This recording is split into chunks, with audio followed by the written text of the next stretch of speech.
Hello my dear champions. आप सबका मेरे यूट्यूब चैनल कोच एसएसटी में स्वागत है। मेरा नाम है Sujata Tode. I am a teens confidence coach and study skill coach. मैं स्टूडेंट्स को उनका maths confidence and study confidence बढ़ाने में मदद करती हूँ, जिससे उनका एकेडमिक परफॉर्मेंस बढ़े और उनके ब्राइट करियर्स के डोर खुले। तो आज के इस वीडियो में हम देख रहे हैं class 7 composite mathematics chapter number 6 algebraic expressions. तो इसमें हम देखेंगे एक्सरसाइज 6A क्वेश्चन नंबर 1 से लेके क्वेश्चन नंबर 6 तक। तो चलिए शुरुआत करते हैं। तो फर्स्ट क्वेश्चन है यहाँ पे, identify monomials, binomials and trinomials. ठीक है, तो इसके पहले वीडियो में हमने देखा था कि किसे हम मोनोमियल बोलते हैं, किसे बाइनोमियल कहा जाता है और किसे ट्राइनोमियल कहा जाता है और किसे पॉलिनोमियल कहा जाता है। ठीक है, तो मोनोमियल मतलब क्या रहता है, जिसमें वन टर्म रहती है। ठीक है, बाइनोमियल में दो टर्म होती है और ट्राइनोमियल में थ्री टर्म होती है। ठीक है, तो फर्स्ट अगर हमने यहाँ पे देखा तो फर्स्ट में क्या है, कितने टर्म्स है, तो फर्स्ट में है दो टर्म्स, 2m एक टर्म है और 3n दूसरी टर्म है। ठीक है, तो यहाँ पे दो टर्म्स है, मतलब ये क्या है, बाइनोमियल है। कौन सी टर्म है, बाइनोमियल। ठीक है, नेक्स्ट अगर आपने एग्जांपल देखा तो यहाँ पे a एक टर्म है, -2b -5b एक टर्म है और +7c एक टर्म है, +7c एक टर्म है। तो यहाँ पे कितने टर्म्स है, यहाँ पे है थ्री टर्म्स।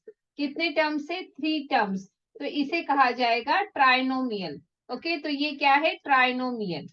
नेक्स्ट है 2/7a²। तो यहाँ पे दूसरा कोई भी यहाँ पे नहीं है, मतलब एक ही टर्म है, ये पूरी एक ही टर्म है। तो इसे बोला जाता है मोनोमियल। इसे क्या कहा जाता है, मोनोमियल।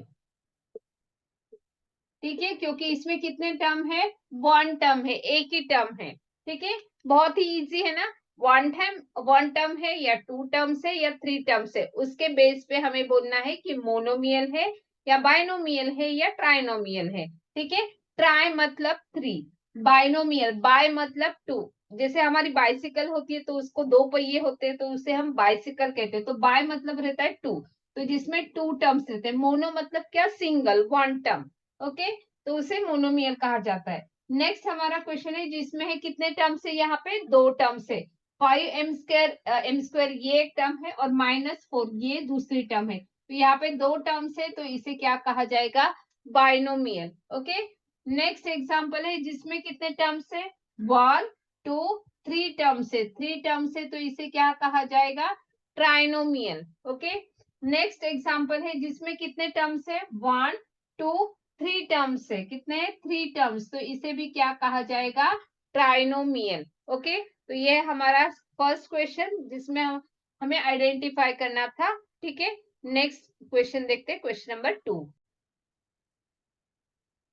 क्वेश्चन नंबर 2 है, right the coefficient of x. तो हमें यहाँ पे क्या करना है, एक्स का कोएफिशिएंट लिखना है। तो हमने देखा था, देखो 2x है, मतलब क्या रहता है, 2 × x, ये क्या है, इसके फैक्टर्स है। तो कोएफिशिएंट ऑफ एक्स मतलब एक्स को छोड़ के जो है वो उसका क्या है, कोएफिशिएंट है। ठीक है, वो नंबर भी हो सकता है, लिटरल भी हो सकता है, मतलब अल्फाबेट भी हो सकता है, जो भी है वो एक्स के साथ जो भी है उसे क्या कहना है, हमें कोएफिशिएंट। तो इसका आंसर, इसका कोएफिशिएंट कितना है, 2 है। ठीक है, यहाँ पे x के साथ कौन है, x छोड़ के हमें आंसर लिखना है, तो x अगर मैंने यहाँ पे कट कर दिया तो x का कोएफिशिएंट कौन है, m है।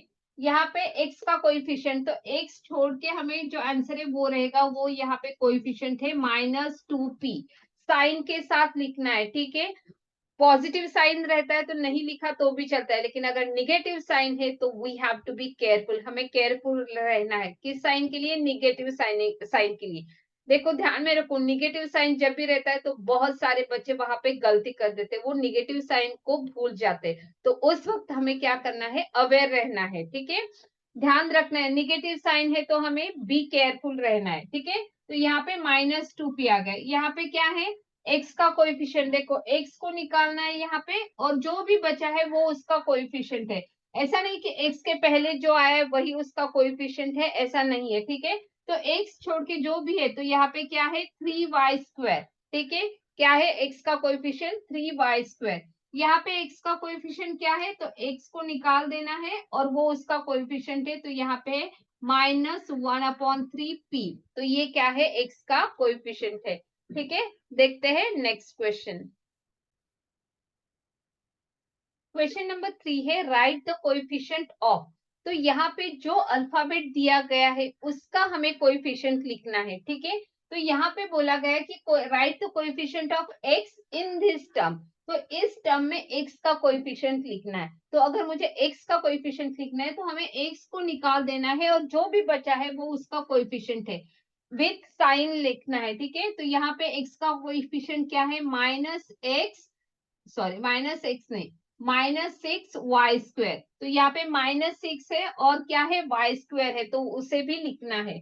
ठीक है, q इन qx²। तो q का कोएफिशिएंट हमें लिखना है, तो q को अगर हम निकाल देते तो वो उसका कोएफिशिएंट है जो कि है x²।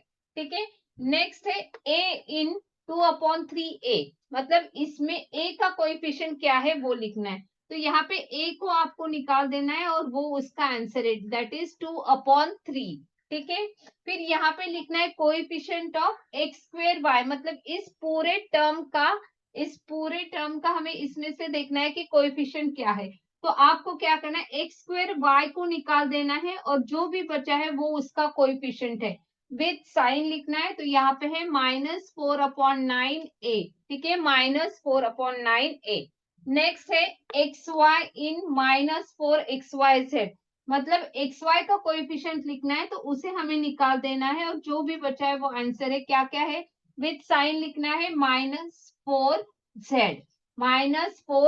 ठीक है, अभी यहाँ पे नेक्स्ट है z का कोएफिशिएंट हमें लिखना है। ठीक है, तो z को निकाल देना है, तो यहाँ पे क्या आप लिखोगे, सिर्फ माइनस लिखोगे, सिर्फ साइन लिखोगे, नहीं, इसका आंसर है -1। देखो, इसका कोई भी नंबर नहीं है, जब भी नंबर नहीं रहता है तो वो कितना होता है, 1 होता है। तो इसका जो कोएफिशिएंट है, z का कोएफिशिएंट जो है 1 है। अगर समझो कि यहाँ पे ऐसा रहता कि right the coefficient of z in z। ठीक है, z का कोएफिशिएंट कितना है इन z, तो यहाँ पे आप लिखते 1। ठीक है, क्योंकि यहाँ पे नंबर कुछ भी नहीं है, इसका मतलब वो कितना होता है, 1 होता है। और इस पहले वाले एग्जाम में क्योंकि यहाँ पे माइनस साइन है तो इसका कोएफिशिएंट क्या है, -1 है। ठीक है, देखते हैं next question, question number 4। Next question है हमारा question number 4, identify the like terms. तो इसमें हमें देखना है कि लाइक टर्म्स कौन से है। ठीक है, तो लाइक टर्म की डेफिनेशन हमने देखी थी। लाइक टर्म में क्या होता है, जो लिटरल पार्ट होता है, वो लिटरल फैक्टर पार्ट, तो वो क्या रहता है, सेम होता है। फॉर एग्जाम्पल समझो कि 3m² है, 5m² है। ठीक है, तो इसमें क्या होता है, ये जो है वो क्या होता है, लिटरल पार्ट, तो ये दोनों का क्या होना चाहिए, सेम होना चाहिए। अगर लिटरल पार्ट सेम है तो उसे हम क्या कहते हैं, लाइक टर्म कहते हैं। ठीक है, ये और दूसरा जो रहता है वो क्या रहता है, न्यूमेरिकल पार्ट। तो न्यूमेरिकल पार्ट हम नहीं कंपेयर करते, हम देख रहे हैं लिटरल पार्ट, मतलब जिसमें अल्फाबेट्स होते हैं। ठीक है, वो वाला पार्ट क्या होना चाहिए, सेम होना चाहिए, इक्वल जब होता है तो उसे हम क्या कहते हैं, लाइक टर्म्स। तो ऐसा ही हमें इसमें भी देखना है कि इसमें लाइक टर्म्स कौन से है। ठीक है, तो यहाँ पे a² है और यहाँ पे भी क्या है, a² है, तो ये दोनों जो है वो क्या है, लाइक टर्म। क्योंकि यहाँ पे क्या है, नेक्स्ट इसमें b² है, तो b² and a² are not same, वो दोनों सेम नहीं है। तो यहाँ पे जो लाइक टर्म्स है वो क्या आ जाएगी, a² है एंड 2a², ये दोनों क्या है, लाइक टर्म्स है। ठीक है, नेक्स्ट एग्जांपल में देखो, यहाँ पे 3xy, तो हमें क्या देखना है, xy, तो xy है क्या इसमें, नहीं, यहाँ पे x है लेकिन y नहीं है, तो ये दोनों लाइक टर्म नहीं है। नेक्स्ट देखो कि yz, तो yz यहाँ पे है, यहाँ पे yz नहीं, लेकिन यहाँ पे yz है। कोएफिशिएंट कुछ भी हो सकता है, लेकिन हम कौन सा पार्ट चेक कर रहे हैं, उसका लिटरल पार्ट चेक करें। ठीक है, मतलब जिसमें वेरिएबल है वो पार्ट चेक करें। तो ये दोनों जो है वो क्या है, लाइक टर्म है। ठीक है, यहाँ पे कोएफिशिएंट कुछ भी नहीं, मतलब यहाँ पे क्या है, 1 कोएफिशिएंट है और यहाँ पे कोएफिशिएंट कितना है, 2/7 है। तो ये दोनों जो है जिसका लिटरल पार्ट इक्वल है वो क्या है, लाइक टर्म्स। तो इस एग्जांपल में क्या है, yz एंड 2/7 yz, ये दोनों क्या है, लाइक टर्म्स है। ठीक है, नेक्स्ट एग्जांपल है, यहाँ पे भी हमें लाइक टर्म्स देखने हैं। तो यहाँ पे 8m²n, तो m² चेक करना है, पहले हम m² चेक करेंगे और दूसरा n, ठीक है। m² यहाँ पे है, यहाँ पे m² है, लेकिन यहाँ पे n है तो यहाँ पे n नहीं है, मतलब ये दोनों लाइक टर्म नहीं है, ठीक है। नेक्स्ट देखते हैं, तो यहाँ पे m² है, यहाँ पे n है और यहाँ पे भी n है, तो इसका मतलब ये दोनों लाइक टर्म है, ठीक है। लास्ट वाला भी चेक करते हैं, तो यहाँ पे m² है, लेकिन लास्ट वाला टर्म वो n² है, n² है, मतलब ये दोनों सेम नहीं, क्योंकि यहाँ पे n की जो पावर है वो 1 है और यहाँ पे n की जो पावर है वो 2 है, इसका मतलब ये दोनों सेम नहीं है, ये दोनों लाइक टर्म्स नहीं है। तो इसमें कौन से लाइक टर्म्स है, एक है 8m²n और दूसरी है -m²n, ठीक है। तो ये दोनों क्या है, लाइक टर्म्स है। नेक्स्ट एग्जांपल देखते हैं, यहाँ पे हमें देखते हैं कि कौन से लाइक टर्म्स है, ठीक है। तो यहाँ पे हमें दिख रहा है c, तो यहाँ पे भी c है, यहाँ पे c है, यहाँ पे c² है, मतलब ये इसके साथ, यहाँ पे c है, यहाँ पे भी c है, ठीक है। तो ये इनके साथ सिर्फ c मैच हो रहा है। अभी हम चेक करेंगे कि a, तो इसमें a नहीं है, मतलब यहाँ पे a² है, तो ये दोनों मैच नहीं हो रहे। नेक्स्ट देखते हैं, यहाँ पे a है, ओके, a है, मतलब ये इसके साथ थोड़ा मैच हो रहा है। फिर नेक्स्ट देखते हैं, यहाँ पे a है, लेकिन यहाँ पे भी a है, ओके, और यहाँ पे भी a है, तो हमें क्या करना है, फिर तीसरे टर्म भी हमें चेक करनी है। यहाँ पे b² है, तो ये तो पहले से कंपेयर हो ही नहीं है, b² है, और यहाँ पे भी b² है, तो ये इसके साथ पूरी मैच हो रही है। देखो CAB² और यहाँ पे b² AC, तो ये दोनों लाइक टर्म्स है, भले उसका सीक्वेंस अलग है लेकिन ये लाइक टर्म है, क्यों है वो भी मैं बताती हूँ, ठीक है। नेक्स्ट हम कंपेयर करते हैं, ये तो नहीं है, ठीक है। यहाँ पे b² है क्या, नहीं है, तो ये लाइक टर्म नहीं है। यहाँ पे b² है क्या, है, तो ये तीनों जो है, मतलब ये तीनों है लाइक टर्म्स, ठीक है, बाकी के नहीं है उसके साथ। तो यहाँ पे लाइक टर्म्स कौन से आ गई हमारी, CAB², b² AC and ACB²। देखो हमें उनकी पावर्स चेक करनी है, यहाँ पे a की पावर 1 है, 1 है, 1 है, यहाँ पे c की पावर 1 है, 1 है, 1 है, ठीक है, और b की पावर 2 है, 2 है, 2 है, मतलब ये तीनों क्या है, लाइक टर्म्स है, लेकिन उनका जो सीक्वेंस है वो अलग है। वो अलग क्यों चलता है वो भी मैं बताती हूँ। देखो XY जो है, XYZ, तो आप इसे XYZ का मीनिंग, इसके फैक्टर्स क्या होते हैं, x into y into z, ठीक है। तो आप इसे XYZ भी लिख सकते हो, YZX भी लिख सकते हो, इसे आप XZY भी लिख सकते हो। तो ये अलग कॉम्बिनेशन से लिखा जाता है, क्यों, क्योंकि मल्टीप्लीकेशन जो रहता है वो हम 3 into 2 is equal to 2 into 3, ठीक है। वैसे 3 इंटू 2 इंटू 5, उसको आप 5 इंटू 2 इंटू 3 भी लिख सकते हैं। तो इसका जो आंसर रहता है वो क्या रहता है, इक्वल रहता है। इसीलिए जो है XYZ जो है वो हम ZXY या YZX ऐसे लिख सकते हैं। इसलिए ये जो है, ये इसका आंसर है कि ये तीनों जो टर्म्स है वो क्या है, लाइक टर्म्स है, भले उनका सीक्वेंस जो है वो अलग है, ठीक है। देखते हैं next question. Next question, question number 5 है। यहाँ पे हमें आइडेंटिफाई करना है कि ये कौन सा इसमें से पॉलिनोमियल है और कौन सा नहीं है, ठीक है।